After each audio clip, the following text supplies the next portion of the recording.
Mən açan eşqə xəyanət eləmişəm, sənə öz canımı əmanət eləmişəm. Qara saçlarımı ağartmısan mənim, səndən Allaha şikayət eləmişəm.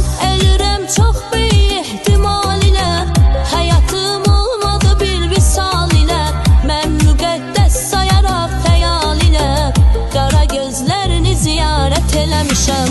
Mən açan eşqə xəyanət eləmişəm, sənə öz canımı əmanət eləmişəm. Qara saçlarımı ağartmısan mənim, səndən Allaha şikayət eləmişəm.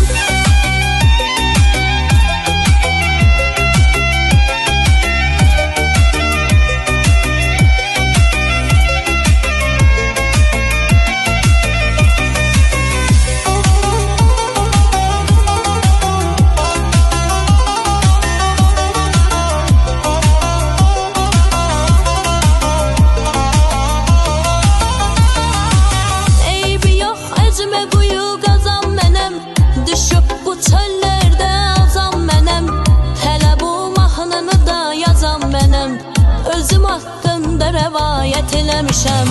Mən açan eşqə xəyanət eləmişəm, sənə öz canımı əmanət eləmişəm.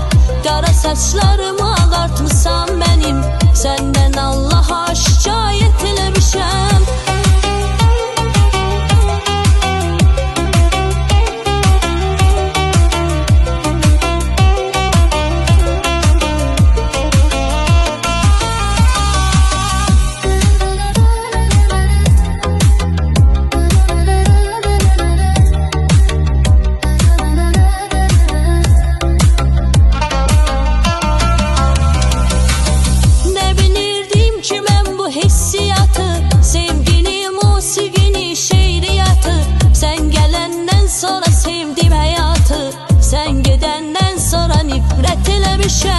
Mən açan eşqə xəyanət eləmişəm, sənə öz canımı əmanət eləmişəm.